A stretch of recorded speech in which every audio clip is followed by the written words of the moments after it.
Hello, I'm Griffin, also known as 11. We're in Portland. It's a beautiful day in Portland, as you can see. It is pretty nice. We're in Old Town though, so it might look a little grimy if you know what I mean. We're here to talk about and spread awareness about drugs and drug use and the misuse of drugs. I was born in Atlanta.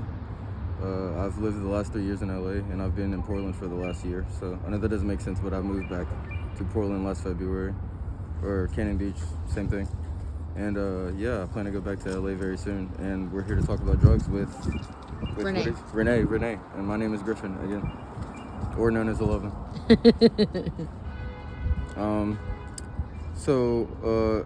It's been brought to my attention that we're supposed to be talking about like drugs. So me as a drugs kid, or homelessness. me as a kid, I was very drugs were hidden from me. Like my mom did drugs, but I didn't know about that she did drugs. I feel like she did a good job at hiding it. But everybody that's a kid is susceptible to doing drugs if your parent does drugs. I feel like. And especially if you see it, if the kids, kind of hereditary. Yeah, it's like inherently you're gonna be like kind of like that. Like I'm not saying that it's like 100%, but it's hard because mind you, I didn't see my mom do any hard drug. I only know she smoked weed, and I'll be like, what the hell is that smell? But it's a very distinct smell. Yeah, it's a very fucking strong smell. But I got into like drinking like at like 8th grade. I think it was when I first like kind of drank a beer and shit, and then Who gave you? Was it like just at a party and you just actually that's a lot. My mom would give me like wine, shots of wine. I think at like Christmas, like when I was like 11, 12 and shit, you know, champagne or something. Yeah, like a little bit of that, but like it was Connor Watt and my friends then actually we were in Glenver, Virginia, if you know, all my 540 people know, but yeah, that's when I had the first beer. And then I think then I didn't do anything for a while. Like we smoked weed that year too, like in 8th grade, and then we didn't do anything for a while. And then sophomore year, like weed came, and then everybody was talking about how that was a gateway drug. I played sports and stuff, so sorry if you can't hear me because of the mask, but you're just gonna have to deal with it. It's good. But I played sports and everything, and I remember all the parents like being mad that we smoked weed, but we did that shit all the time. So wait, all the parents knew? Yeah, like we played on like the baseball team was like filled with my friends, and then like the basketball team, like all the starters like really didn't smoke like heavy like us, but like we were on a good ass team, a state team, and like I sat the bench, you know, in basketball. So yeah, we were smoking all the time, going to practice high. And that was like the start of or the introduction to drugs. Aaron Friday is responsible for my friend group starting. You know you are. Rest in peace, Blaine also. But then as you get older, like later high school, different type of drugs start to get in the mix, and weed is really a gateway drug, even though we didn't want to admit it back then.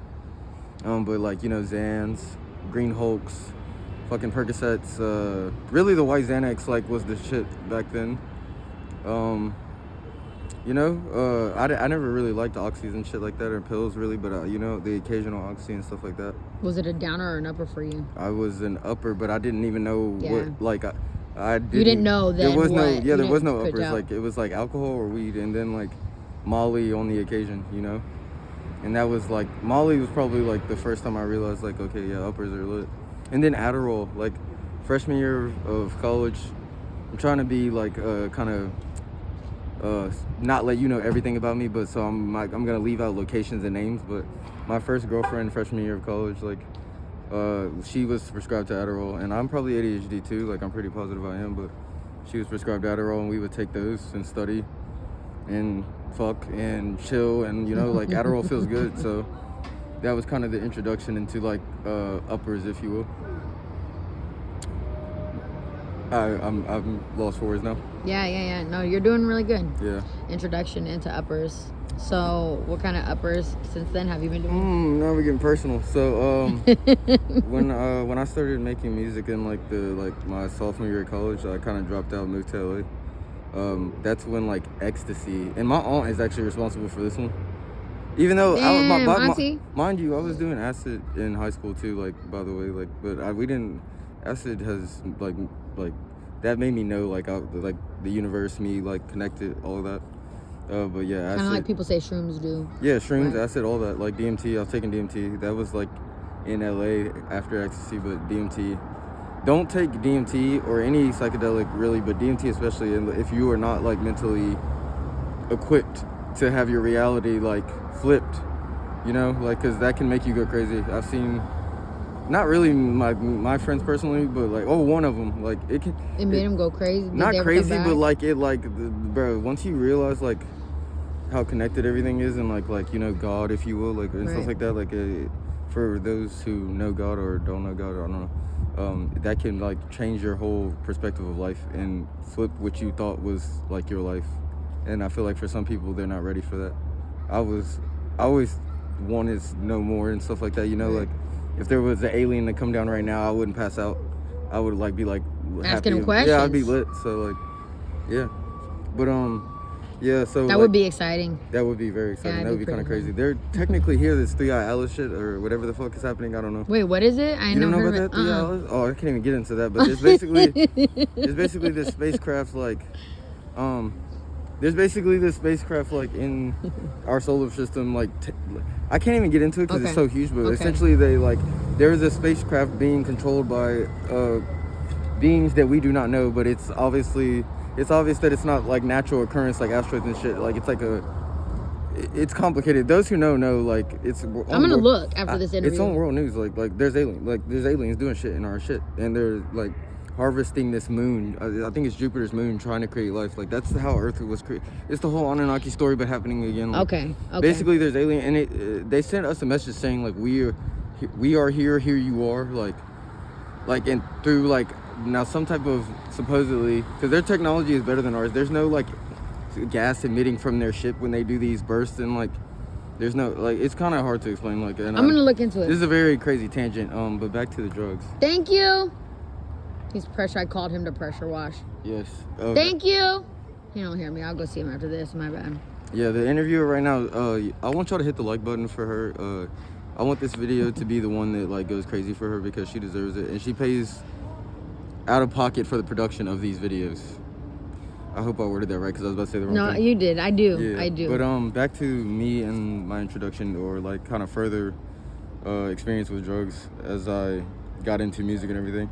Ecstasy, like, that was my shit. Like X pills, like, it went from like once every 2 weeks to like once a week, maybe 2 times a week in LA, downtown LA. I lived in a very nice building, like, that had some notable people in it.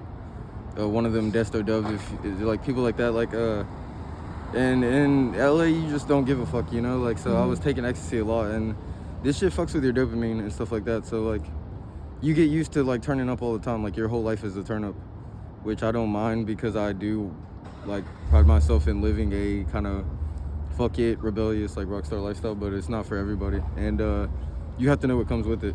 And then I won't mention this drug, but like the name of it, but like then I was with this girl one time, and then this thing got pulled out, and I was like, what is that? And she's like, oh, it's, and I'm like, what the fuck is that, kind of like, and she's like, oh, it's, and I'm kind of saying to her, oh, it's just like ecstasy, right? Like it'll make me feel like ecstasy, like trying to convince her to let me try it. And she was like, no.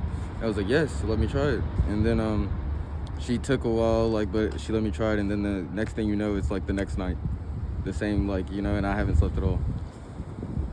But that's man, kind that of stuff's been crazy. That's probably the highest I've gone, if you will. But like I don't like downers and shit like that. Like, and I do participate in.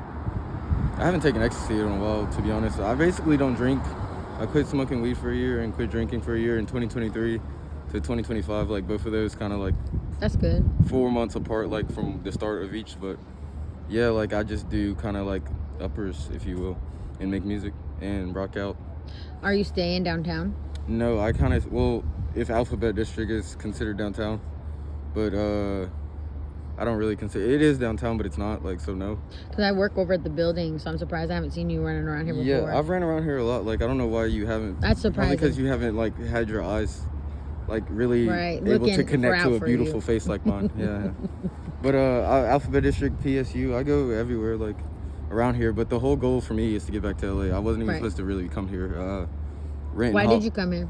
So I was doing these drugs while trying to support, like, make money to fund, like, you know, music and stuff like that, because I have not signed yet. But during like the last year I was there in LA, like so basically 2025 February, like like a little before that, actually the year before, my rent had raised from like $1,400 to like $1,700, and mind you, I'm doing drugs and turning up all the time and making music all the time and not giving. And mind you, I don't want to work also anyway, so I want to work for me, Right. aka a label or anything like that, making music. So when I had got fired, I just said fuck paying rent, you know. But that was a bad decision. Don't do that. And you should also not get into drugs, because if you are not a like producer of maybe like music content and stuff, or you just, there's no, I'm not saying this is an excuse to do drugs, but your favorite song, that artist probably made it on drugs. I'm just letting you know. Tool has a great quote in that, like on some song on his album, like, so I'm not hating against drugs, but I am acknowledging and understanding that they are bad and knowing that they're bad for you. So if you don't want to live any of that lifestyle or anything, like, just watch from the outside in, because it's better in the long run for you.